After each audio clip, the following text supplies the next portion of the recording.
Hey y'all, welcome back to My Table of Three, and today I'm going to show you how to make one of my favorite fall treats.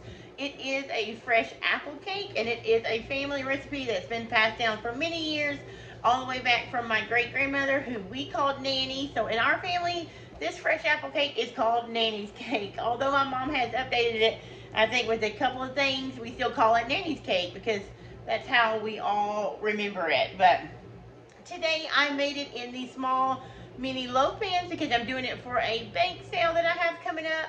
These freeze wonderfully, so you could do them in bakes, for bake sales or to give as gifts like this.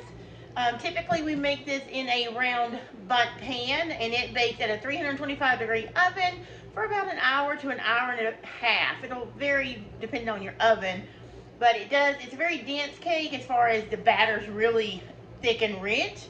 But when it bakes, it's super moist, and it is all about the fall, you guys. It just totally reminds me of fall. So let's jump in. I'm going to show you first the ingredients that we need to make the fresh apple cake, and then we'll put it all together and divide it out and bake it in the oven. And then when we come back from seeing all that, we will cut one of these, show you what the inside looks like, and of course taste it, because that's the best part, right?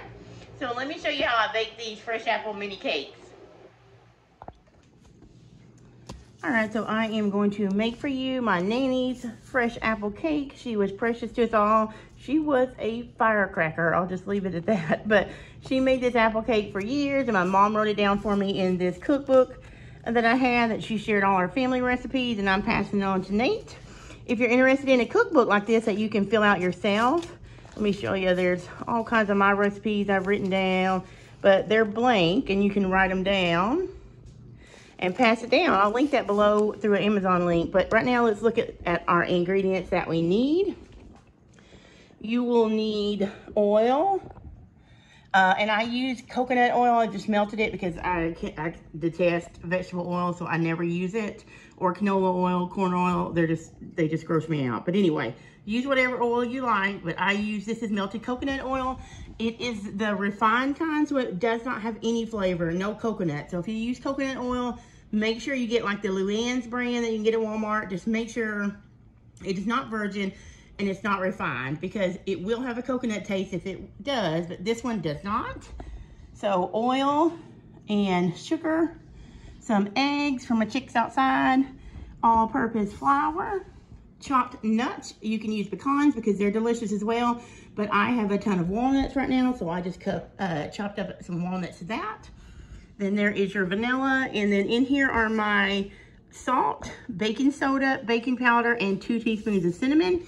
And then here are my fresh Arkansas apples that we are going to cut up and put in the cake. Now, all these measurements are linked below because this is one of my blog recipes.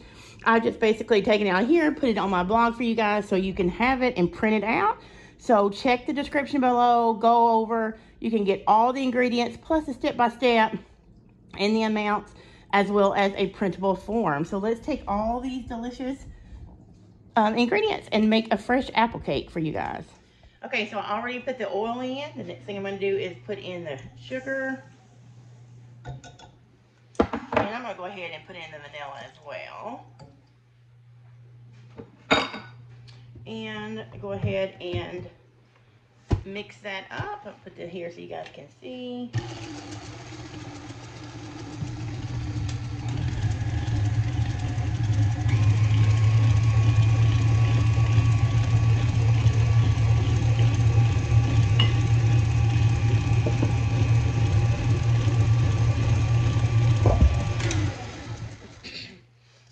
So we mix the sugar and the oil up. Then I'm just going to add in the eggs and give them a mix.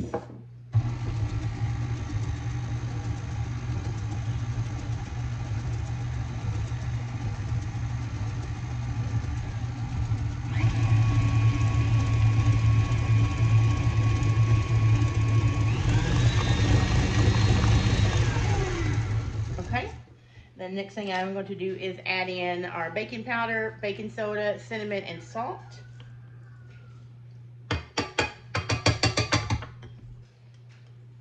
Right in there. That cinnamon smells so good.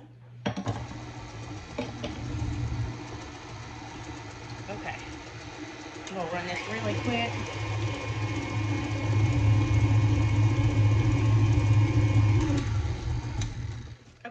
Now we are going to add in our flour, and I'm going to do a third of it at a time, probably. Because you don't want to take a flour shower, so we're just going to mix it in.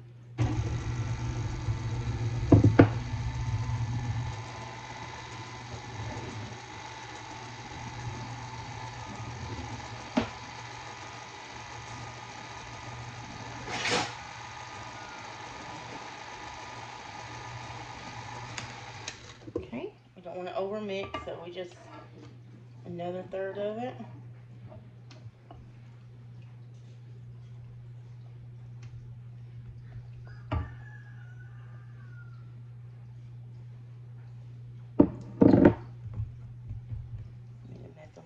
Blender and a mixer. Okay, knock that in there and go ahead.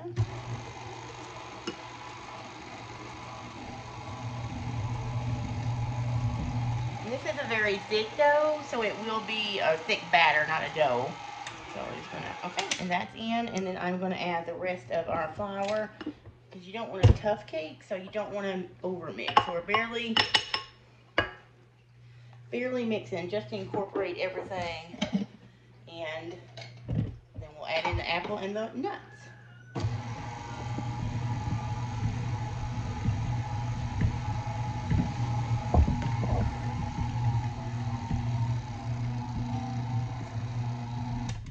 Okay, as I said, this is a very thick batter, as you can see. Now, you may think, oh, that is really thick, but do know that the apples, the liquid from the apples, as it bakes, and adding in the chopped and peeled and chopped apples, they will release moisture, which will thin this batter out. So that's why you don't need any extra like water or milk or anything like that. So it's going to be a really thick batter, but it turns out so moist and so delicious as it bakes. So last thing we have to do is the nuts, but we'll get the apples mixed in first. And yes, I'm just going to use my blender. You could fold them in if you wanted to, but I'm all about easy, so.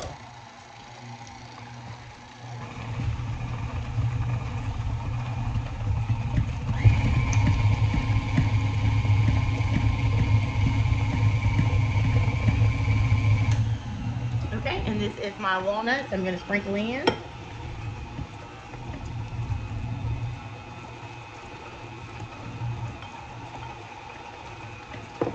And that is it. I'm going to just scrape down the sides really quick, give it a couple more passes with this balloon whisk in the mixer. And then that is going to be mixed up. So let's do it a couple more passes here. That's it, guys. Now I am going to stop this and prepare my cake pans. Alright, so I got these little mini pans. They are super easy to find on Amazon. I get them in bulk because obviously I bake a lot for different things.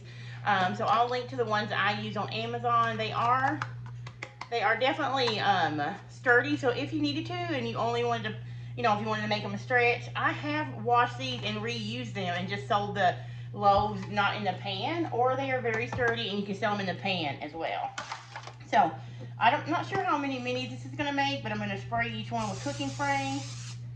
I usually, like I said, it's made in a bundt pan. You cook it at 325 for about 1 to 1.5 hours. It is a very thick, moist cake, so it does take quite a bit of cooking time in that bundt pan. So I'm not 100% sure how long these are going to take. I would probably say probably 35 to 45 minutes, but I'm going to time them and let you know in case you want to do them here in this size pan. The only thing I would not recommend is muffins.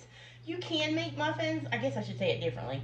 To me, and I have tried muffin forms, to me they don't get, the apples don't get quite as tender. So I like to make them, in this size they do, but in the muffins, to me, the apples were still kind of al dente. Not that that's a bad thing, you know, you don't want, but in the cake and in these, they get really moist and makes the cake really moist. Gives the time, you know, gives the cake, the apples more time to break down and release their juice, which would make your cake moister. And I'm just doing, hopefully you guys probably can't see it, but I'm just doing 2 ice cream scoops in each one to star, and then I'm going to see what I need to do from there. And it's just 2 big ice cream scoops. I think I'm gonna do a half. Another half per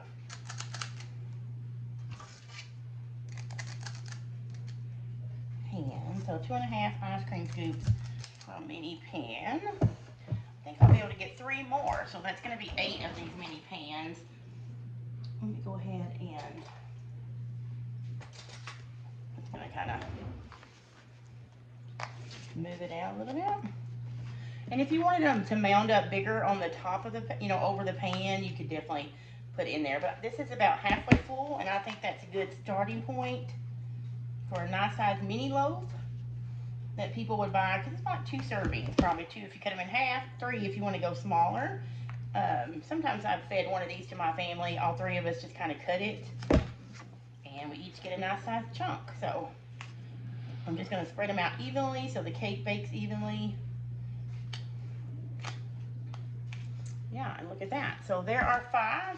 I am going to work on getting the others. I'll tell you a total, but I'm guessing I got about at least 3 more in here. And I'm going to preheat my oven to 325, and I will put them in the oven, and we'll be back.